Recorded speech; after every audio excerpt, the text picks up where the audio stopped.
The wait is finally over. Snapchat recently released a dark theme for Android users without the need for a Snapchat Plus subscription. In this video, I'll demonstrate how to obtain it. For this, you need to update Snapchat to the latest version of Snapchat that's available on the Play Store. Go to the Play Store and update Snapchat. Or if you are just downloading Snapchat, you can directly download the latest version. And if you already have it, you will not need to do it again. Once you do that, you'll gain access to the most recent Snapchat application features.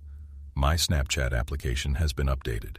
Please return to the Snapchat application, tap on the Bitmoji icon, and then tap on this setting icon. If you scroll down here, you'll see an option titled Appearance. Tap on that and then tap Always Dark. You'll then be prompted to restart your device. Before restarting, make sure you've saved any important data, then tap Restart. If I tap on Bitmoji again, you can see that my Snapchat application has been converted to a dark theme. And that is how you get Snapchat dark mode on Android in the new update. If you found this video informative, give it a thumbs up and subscribe for more informative content.